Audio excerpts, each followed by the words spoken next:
어린아이들 생일이 되면 생일 파티를 위해서 많이 들떠 있습니다. 저희도 자녀들이 생일이면 초청장을 만들고 또 자기 친구들 가운데 누구를 초청할지 그 친구들의 이름을 쓰며 생일 초청 카드를 보낸 기억이 있습니다. 생일은 그 아이들이 주인공입니다. 그래서 생일이 오기까지 마음이 들떠 있습니다. 그리고 생일날 아이들을 초대하면 아이들이 다 선물 하나씩 들고 와서 그날의 주인공 생일자리를 축하해주며 또한 여러 가지 그를 기쁨으로 즐거워해주는 그런 생일잔치를 우리가 보게 됩니다. 예수님이 만약 내일 25일 2018년째 생일을 기념으로 다시 이 세종시에 오신다면 어떠실까요? 아마 예수님께서 많이 당황하진 않으실까라는 생각을 해봅니다. 예수님의 생일인데 많은 사람들이 예수님이 주인공이 아니라 본인이 주인공을 하려고 하고 있고, 예수님의 생일 잔치를 위한 파티가 아니라 본인들의 즐거움을 위한 파티로 물들어 있기 때문에 그렇습니다. 2018년 전 예수님이 이 땅에 메시아로 오셨을 때 성경은 세 부류의 사람이 등장하는 것을 기록을 하고 있습니다. 첫 번째, 예수님의 생일에 대해서, 탄생에 대해서 기뻐하지 않은 사람, 거부하는 사람들이었습니다. 오늘 2절과 3절의 말씀 우리 함께 한 목소리로 읽겠습니다. 유대인의 왕으로 나신 이가 어디 계시냐? 우리가 동방에서 그의 별을 보고 그에게 경배하러 왔노라 하니 헤롯 왕과 온 예루살렘이 듣고 소동한지라. 예수님의 탄생 소식, 기쁨의 소식이 아니었고 그들에게 불편한 소식이었습니다. 특별히 오늘 말씀에 보면 헤롯 왕, 그 당시에 로마의 황제로부터 권한을 위임받아서 이스라엘을 다스리고 있던 분봉왕 헤롯, 그의 마음이 소동하였다. 원어로 보면은 마음이 흔들리기 시작했다. 불편하고 마음이 불안감에 사로잡혔다. 그럴 만도 한 것이 헤롯 왕, 그가 그 당시에 로마의 황제의 명을 받아서 그에게 권한을 이임받아서 이스라엘을 다스리고 있는데 또 다른 왕이 등장했다라는 그 소식은 헤롯에게 그리 반가운 소식은 아니었습니다. 이미 서방에서 내가 왕의 직분을 받았는데 동방에서 새로운 나라가 떠오르는 것인가? 혹은 그 동방에서 어떤 왕이 이 이스라엘 땅에 새로운 왕을 심어 놓았는가? 헤롯은 마음이 불안하기 시작했습니다. 당시 이 소식을 들었던 헤롯의 나이는 70세입니다. 헤롯에게는 10명의 아내가 있었고 그 10명의 아내들로 인하여서 수많은 아들들이 있었습니다. 70세의 나이에 그의 아들들로 하여금 왕권에 대한 여러 가지 도전을 받았을 때, 혹은 그런 안 좋은 끼미가 있을 때 그의 아내를 비롯한 아들들을 처형시켰습니다. 그만큼 권력과 탐욕에 사로잡힌 사람이었습니다. 헤롯 왕이 최후를 맞이할 때 그가 유언으로 남긴 유명한 이야기가 있습니다.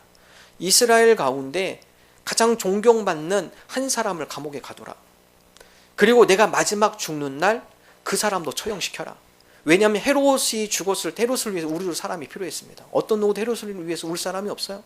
난폭하고 그 가운데 탐욕과 욕심으로 가득 차 있던 헤롯을 위하여서 울 사람이 없었던 것이죠. 그러므로 이스라엘의 가장 존경받는 그 사람, 내가 죽는 날 그 사람도 함께 처형해라. 그리고 나를 대신해서 이스라엘의 눈물이 흘리도록 해라. 그러한 유명한 유언도 또한 남긴 것을 알고 있습니다. 그는 여러 가지 이스라엘 왕이 이곳에 태어났다는 소식을 듣고 베들레헴을 비롯한 주변에 있는 도시들을 샅샅이 뒤지기 시작합니다. 그리고 2살 이하의 모든 아이들을 처형시키는 잔인함도 또한 갖고 있었습니다. 헤롯, 그는 예수님의 탄생이 반갑지 않았습니다. 예수님의 탄생 소식에 대해 있어서 그의 마음은 불편했습니다. 그의 마음이 욕심과 탐욕으로 가득 찬 인생을 성경은 보여주고 있습니다. 오늘 성탄절을 맞이하면서 주님, 행여나 우리 가운데 욕심과 탐욕의 마음이 있다면 우리가 그 모습을 내려놓기를 원합니다. 예수님께서 마태복음 19장 24절에 보면 부자가 하나님 나라 가는 것은 낙타가 바늘기로 통과하는 것보다 더 힘들다. 탐욕을 가지고 욕심 가운데 살아가는 자가 하나님 나라를 맛보는 것, 그것은 정말 너무나 힘든 일이다. 우리가 탐욕과 욕심으로 살아가는 삶이 얼마나 무서운 삶인지, 그 가운데 우리가 어떤 은혜도 누릴 수 없음을 예수님께서 말씀하고 계십니다.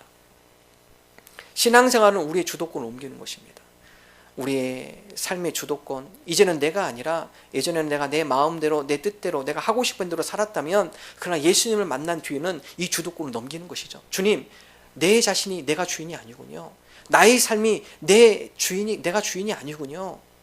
나의 삶을 온전히 주님 앞에 드립니다. 주님께서 나의 왕이 되어주시고 나를 주관하여 주시고 주님께서 나를 주님께서 인도하여 주옵소서. 삶의 주도권을 예수님께 옮기는 것이죠. 우리가 내년에 성경 통독을 하고자 합니다. 그 의미는 우리의 삶의 주도권을 주님 앞에 드리는 것이죠. 주님, 옛날에는 내 생각, 내 뜻, 내 고집대로 행하였다면 그러나 새해에는 내가 주님의 마음을 품고 주님의 뜻을 따라가겠습니다. 나의 삶의 주도권을 주님 앞에 드리겠습니다. 나의 생각보다는 주님의 뜻을 제가 먼저 순종하며 주님의 뜻에 따라 살아가겠습니다. 삶의 주도권을 주님 앞에 바꾸는 것입니다.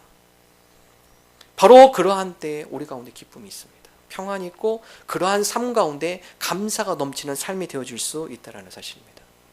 성경 영어로는 기쁨을 joy라고 표현합니다. joy, J-O-Y라고 표현하죠.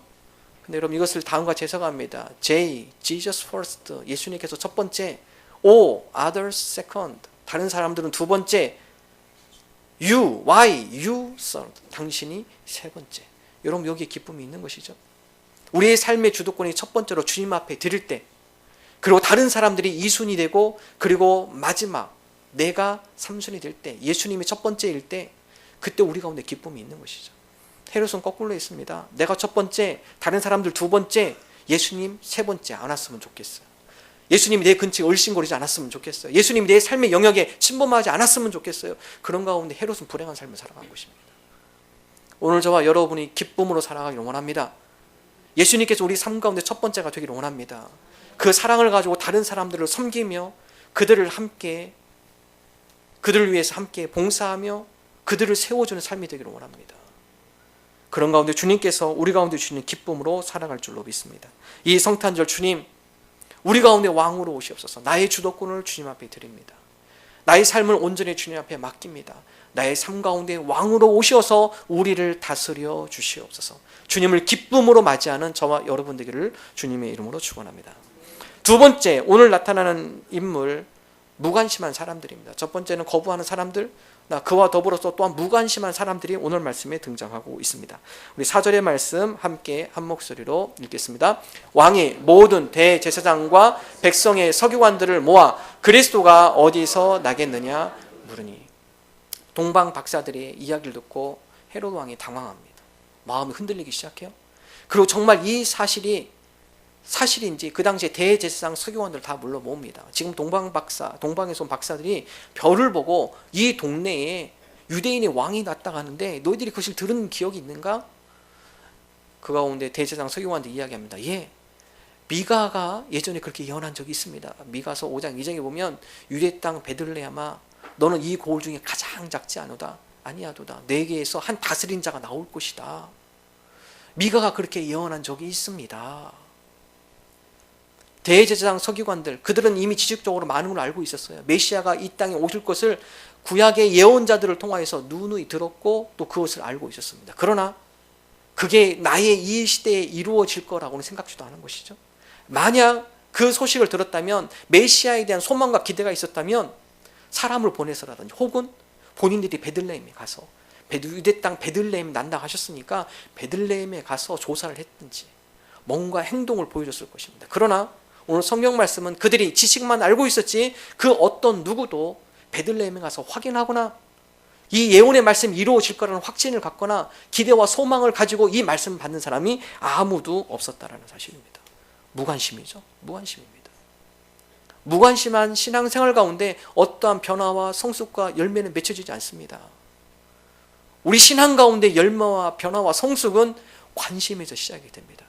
하나님의 말씀, 과거에 이루어진 이 말씀이 오늘도 우리 가운데 살아계셔서 역사하는 말씀으로 우리 가운데 이루어질 줄로 믿습니다. 이 말씀에 대한 기대와 소망을 가지고 나아갑니다. 이런 기대와 소망을 가질 때 그 말씀이 우리 삶 가운데 이루어지는 것입니다.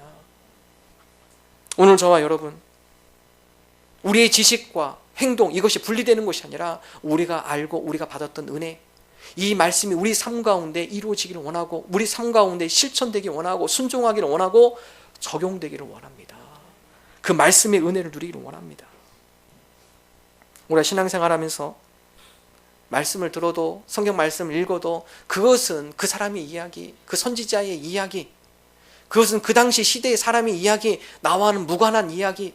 여러분, 이렇게 벌써 단정 지으면요, 하나님의 말씀이 우리 삶 가운데 역사하지 못하는 거죠. 나의 말씀으로 받아들여야 하고 이 말씀이 내 삶 가운데도 이루어질 거라는 믿음을 가지고 나아갈 때 나의 간증이 되어지는 것입니다.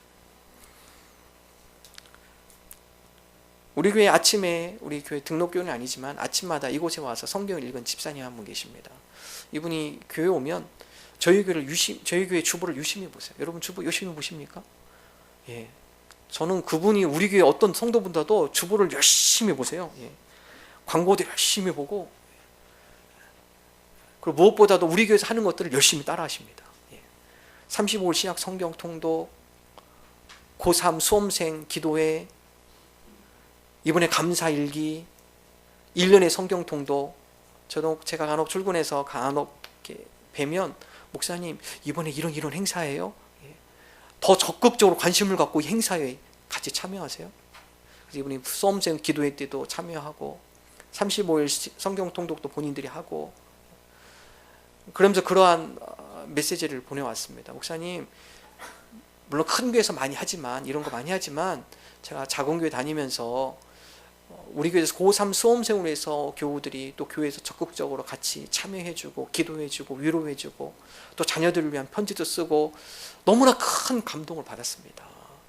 교회에서 교우들을 위해서 이렇게 함께 섬겨주고 함께 격려해주고 큰 도전을 받습니다. 특별히 이번에는 감사일기 이분이 7권 사가셨어요. 그래서 자기 팀원들한테 7분한테 다 주셨다고 그래요. 그래서 한 분씩 주시면서 감사권 하나씩 써봐. 우리 감사권 하나씩 쓰자. 근데요, 그걸 통해서 분위기가 바뀌기 시작합니다. 특별히 자기 전체적으로 팀을 이끌었던 팀장님, 이 팀장님이 너무너무 힘들었대요. 실적이 안 나오고 이러다 보니까 마음이 힘들고 어렵고, 그럼에도 불구하고 하루씩 감사 내용을 쓰기 시작했다고요. 팀장님이 바뀌니까 팀의 분위기가 점점 바뀌어요. 전부 다. 팀장님이 위에 있는 회의 들어가서 한번 확 깨지고 오면요, 그 스트레스를 이렇게 자연적으로 일하시는 분들한테 가게 돼 있죠. 근데 이분이 그렇게 해서 안 좋은 소리 막 듣고 왔는데 갑자기 그런 감사를 하더래요. 귀가 있어서 감사해. 안 좋은 소리 들었는데 옛날에 막 기분 나쁘고 그랬는데 그럼에도 불구하고 귀가 있은 곳에 감사해. 귀가 없었으면 내가 이거 듣지도 못했는데 귀가 있는 곳이 참 감사합니다. 어떤 한 분은 감사일기 주면서 나는 그거 감사할 일이 하나도 없으니까 주지 마세요. 난 안 쓰겠습니다. 근데 그 집사님이 송년 모임 하면서 떡볶이를 이렇게 만들어서 같이 먹었대요. 그러니까 나는 감사거리 없어, 나한테 주지 마. 이분이요, 아유, 나도 오늘 감사거리 하나 써야겠다. 오늘 떡볶이 먹어서 감사하네. 감사한 일이죠. 적극적으로 참여하고 그 가운데 실천해 보니까 그 가운데 변화가 일어나게 되어진다는 것입니다. 여러분, 그렇습니다. 우리 신앙의 열정이 필요해요. 관심이 필요합니다. 하나님의 말씀에 대한 기대가 필요해요. 하나님이 이루실 역사에 대한 소망, 기대가 우리에게 필요합니다. 바로 그러할 때 하나님의 역사심과 하나님이 우리를 향한 하나님의 놀라운 일들이 우리 앞에 펼쳐지는 것입니다. 오늘 저와 여러분이 관심 있는 신앙이 되기를 원합니다. 소망을 갖는 신앙이 되기를 원합니다. 하나님의 말씀이 우리 삶 가운데도 이루어지며 그 뜻이 우리 가운데 이루기를 간절히 기대하며 나가는 신앙이 되기를 소망합니다. 특별히 내년에는 우리가 목장별로 우리가 함께 전도 축제를 하려고 합니다. 예수님의 마음, 한 영혼에 대한 예수님의 마음을 함께 품고, 주님, 우리 주변에 주님을 멀리하고 주님을 알지 못하는 그 영혼들, 우리가 그들에게 무관심하기를 원치 않습니다. 우리가 그들에게 관심을 갖기를 원합니다. 특별히 우리 같이 가족의 신앙생활 하시는 분들은 그래도 많이 좋은 편이에요. 혼자 신앙생활 하시는 분들이 꽤 있습니다. 목장마다 다 있죠. 내년에는 여러분 1월 달에 그분들 VIP 작정하십시오. 혹은 여러분의 직장 동료들 VIP 한 목장당 3명에서 5명. 하나님, 혼자는 힘들지만 우리 목장이 연합하여서 우리가 함께 전도해야 할 대상자, 우리가 그들을 함께 품고 기도하기를 원합니다. 여러분, 혼자 신앙생활 하시면 참 힘들어요. 몇 배가 더 힘들어요. 그분들을 위해서 우리가 함께 마음을 모으고 그들을 우리가 함께 초청하는 기간. 그래서 1월 달에는 우리가 VIP를 작정하는 시간, 그리고 2월에서 3월 2달간은 그들에게 사랑의 걸음, 이런 복음의 씨앗을 뿌리면요 계속 걸음을 주셔야 돼요. 그들에게 카드도 보내고 커피도 사드리고 함께 소풍도 가고 함께 목장 모임도 갖고, 여러분 그러면서 그들의 마음에, 그들에게 가까이 다가갈 때 그들의 마음을 쉽게 여는 것이죠. 4월 1일 부활주일입니다. 이날 우리가 목장 전도 축제로 그 영혼들을 초청하길 원합니다. 우리가 내년에 하나님, 우리가 주님의 마음을 품고 주님이 향한 주님을 알지 못하는 그 영혼들에게 우리가 관심을 갖기를 원합니다.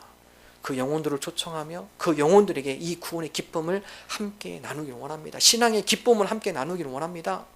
주님의 마음을 품고 함께 기대하며 그 영혼들에게 주님의 사명을 감당함으로 우리의 신앙이 행동으로 옮겨지는 그런 복된 삶이 되기를 주님의 이름으로 축원합니다. 마지막 세 번째, 오늘 말씀에 보면 경배하는 사람들이 등장합니다. 첫 번째는 거부하는 사람, 두 번째는 무관심한 사람, 그러나 그럼에도 불구하고 세 번째, 예수님의 탄생을 기다리며 기대하며 경배하는 사람들이 오늘 말씀에 등장합니다. 2절의 말씀 함께 한 목소리 읽습니다. 유대인의 왕으로 나신 이가 어디에 계시냐? 우리가 동방에서 그의 별을 보고 그에게 경배하러 왔노라. 여러분, 동방 수천 킬로미터입니다. 수천 킬로미터 그 길을 오는 과정, 추위에, 낮에는 더위에 여러 가지 위기, 밤에는 추위에 여러 가지 어려움, 강도의 위험, 배고픔과 그 가운데 여러 가지 환경의 위험, 다양한 어려움을 겪고 있지만 그러나 동방박사들이 별을 보고 예수님을 경배하기 위해서 먼 거리를 모험을 하며 오죠. 경배로 나오는 동방박사. 우리가 동방박사의 마음을 담기를 원합니다. 우리가 주님을 섬김에 있어서 어려움이 있어요. 왜 없겠습니까?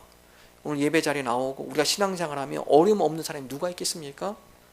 그러나 그 어려움을 이기고 그 어려움을 뚫고 그 어려움을 극복하고 주님 앞에 나올 때 그때 은혜가 크게 되어 있습니다. 그때 더 큰 은혜를 우리가 받게 되는 것이죠. 오늘 동방박사가 수천 킬로미터 수많은 시간을 통하여서 그 먼 거리를 나와 예수님 앞에 경배할 때 다 같이 고백합니다. 10절의 말씀 함께 한 목소리로 읽겠습니다. 그들이 별을 보고 매우 크게 기뻐하더라. 예수님이 계신 그 마국간 위에 왔을 때, 베들레헴 그 마국간에 왔을 때 그들이 그 별을 보고 매우 크게 기뻐하더라. 주님을 경배하면서 기쁨이 넘치는 것이죠. 주님 힘들고 어렵지만 그러나 그 메시아를 우리가 만났고 그리고 그분 앞에 경배하게 된 거 너무 기쁘고 감사합니다. 그들이 가져왔던 소중한 선물, 황금, 유향, 몰향 기쁨으로 드리는 거죠. 주님, 이 땅에 메시아로 오신 그 주님을 우리가 기쁨으로 경배하며 나의 것을 기쁨으로 드립니다. 여러분 그렇습니다. 우리 신앙생활은요 기쁨으로 하셔야 돼요. 주님 앞에 경배함에 있어서 이 동방박사들의 마음처럼 주님 기쁨으로 이 시간을 드립니다. 이 시간 기쁨으로 주님 앞에 우리가 예배를 드립니다. 우리의 섬김 사역, 주님 마지못해서 내가 이 직분을 맡았으니까 할 수 없이 아니에요. 주님 제가 이 직분 기쁨으로 감당합니다. 그럴 때 은혜가 있는 것입니다. 주님 우리가 기쁨으로 주님 앞에 우리 시간을 드리고 기쁨으로 주님 앞에 예배하는데 힘쓰기를 원합니다. 기쁨 가운데 임하는 더 놀라운 기쁨과 은혜를 우리가 더 맛보게 하여 주옵소서. 오늘 우리 일부 예배는 우리 솔라피데 찬양대에서 우리 교사들이 성탄절에 11시 예배를 같이 못 드립니다. 각 교육부를 섬기기 때문에 내일 있을 칸타타를 오늘 일부 시간에 한 번 더 했습니다. 물론 내일도 하실 것입니다. 내일 11시에 같이 칸타타 찬양하겠지만은 저는 이 성탄절을 같이 준비해보며 누가 가장 큰 은혜를 받았을까? 가장 많이 준비하신 분들이에요. 아마 솔라피데 찬양대가 가장 큰 은혜가 되지 않을까? 여러분 두 달을 찬양회에서 토요일을 반납하고 토요일날 오후에 나와서 함께 예수님의 탄생을 기억하며 함께 입술을 고백하며 마음으로 드렸죠. 그만큼 힘들고 어렵지만 더 정성으로 주님을 경배하기 위하여 나아갈 때 그 가운데 더 큰 은혜가 넘친다는 것입니다. 오늘 저와 여러분이 동방박사의 믿음처럼 주님 우리가 경배의 모습으로 기쁨으로 주님 앞에 나아가는 믿음의 사람들이 되게 하여 주옵소서. 이 성탄절 주님을 맞이하며 기쁨과 감사함으로 주님 앞에 드리며 이 기쁨을 우리를 통해 다른 여러 사람들에게도 흘려보내는 그런 축복의 통로들이 되게 하여 주옵소서. 이러한 믿음으로 나가는 저와 여러분 되시기를 주님의 이름으로